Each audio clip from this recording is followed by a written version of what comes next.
Hell Let Loose Vietnam is finally happening, and after 6 years of fans asking, begging, and theorizing about where this franchise could go next, Team 17 just pulled back the curtain on what might be the most ambitious tactical shooter announcement of the year.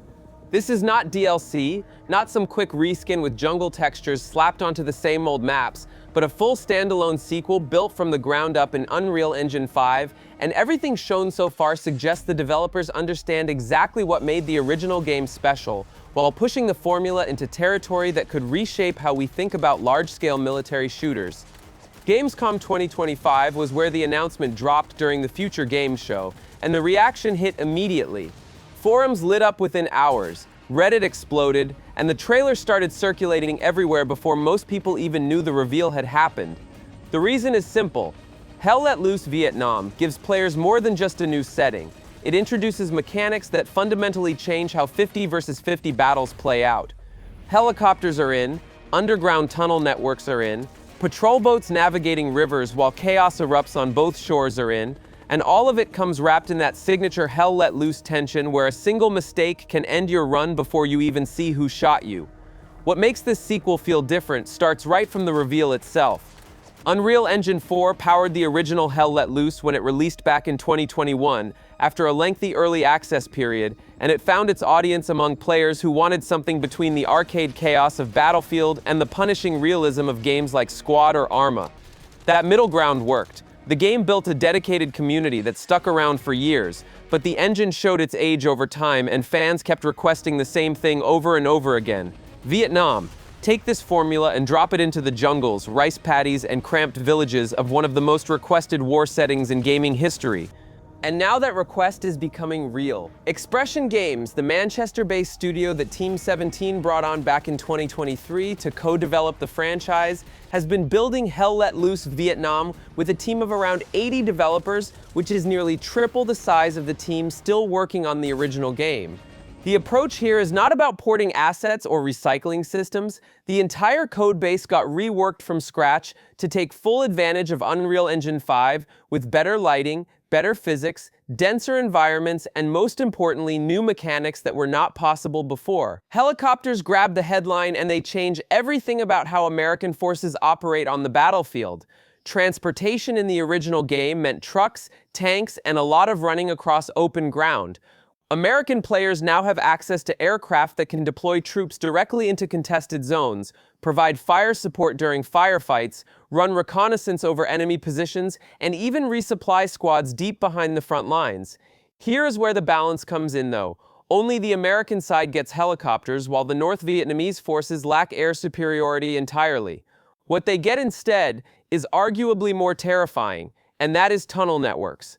The Viet Cong and NVA can construct hidden underground passages that let them move unseen across the battlefield, which means you could be holding a position thinking you have got the angles covered, and then enemies start pouring out of a tunnel exit you never even noticed. Asymmetric warfare baked directly into the mechanics creates a dynamic where both sides have to play completely differently, with the Americans pushing through mobility and firepower, while Vietnamese forces use stealth, patience, and the element of surprise. That kind of design choice does not show up in most shooters, and it is exactly what could make this game feel genuinely fresh. 6 large-scale environments ship at launch, according to the developers, each built around the jungles, rivers, deltas, and villages that define the Vietnam War.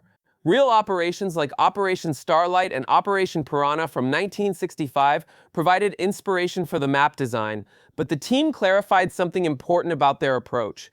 World War II lets you pinpoint exactly where battles happened down to specific fields and buildings, but Vietnam War engagements moved more fluidly across terrain.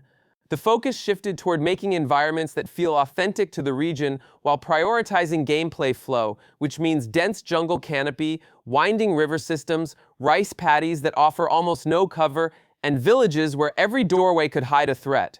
Player count stays at 100, with 50 versus 50, just like the original, but the class system expanded to 19 specialized roles spread across 6 battlefield units: infantry, armor, recon, command, mortar squads, and for the first time in the franchise, dedicated helicopter crews all have their place in the structure. Pilots, crewmen, and gunners carry distinct responsibilities, which means coordinating air support requires teamwork, communication, and the kind of organized chaos that Hell Let Loose does better than almost any other game in the genre. Movement got a complete overhaul too. Swimming made it in, climbing made it in, fast crawling made it in, and you can drag wounded teammates out of active firefights to save them. These additions are not just quality of life changes because they fundamentally alter how you navigate the battlefield. A river is not just an obstacle anymore, but a potential infiltration route, and a wounded squad mate is not automatically dead weight because you can actually pull them to safety if you are willing to take the risk. Every new system adds layers to the tactical decision-making, and that is exactly what a sequel should deliver. The visual upgrade hits you immediately when watching the footage. Unreal Engine 5 brings denser foliage, better lighting, and environments that feel more alive than anything in the original game. A partnership with the Royal Armouries Museum in the UK added another layer of authenticity, with the team visiting the museum to scan real firearms, record actual audio, and consult with historians, so everything from the M16A1 to period-accurate uniforms looks and sounds exactly right. The creative director put it plainly when he said everything is 100% historically authentic down to the frogs in the jungle, and that level of commitment matters when you are building a game around immersion. One detail might divide the community though. Crossplay is not planned at launch. PC, PlayStation 5, and Xbox Series XS all get the game in 2026, but players will not squad up across platforms right away. Some players will see that as a deal breaker, while others, especially PC players who dealt with aiming disparity between mouse and controller and other shooters, might actually feel relieved by the separation. Either way, it is something to keep in mind if you are planning to play with friends on different systems. The developers made something very clear in their messaging. Hell Let Loose Vietnam is not replacing the original game. Update 19 for the World War II version dropped just days ago, adding the Smolensk map and continuing the content pipeline that kept that game alive for years. Features can even travel between both games based on community feedback, according to the franchise director. So if something works well in Vietnam, it might get ported back to the original, and if fans want something from the first game brought into the sequel, that option sits on the table too. That approach avoids the usual problem of sequels cannibalizing their predecessors and keeps both communities invested. If you have been waiting for a large-scale Vietnam War shooter that takes the setting seriously, this is it. Hell Let Loose Vietnam looks like the kind of game that does not just chase trends, but actually pushes the genre forward with asymmetric factions, new movement systems, air combat integrated into ground warfare, and environments built specifically to capture the chaos, tension, and unpredictability of jungle combat. The original game proved there is an audience for this kind of experience, and now the sequel has a chance to expand it even further. This is one to watch, and if the developers deliver on what they are promising, Hell Let Loose Vietnam could end up being one of the most important tactical shooters in years. The wait continues until 2026, but everything shown so far suggests it is going to be worth it.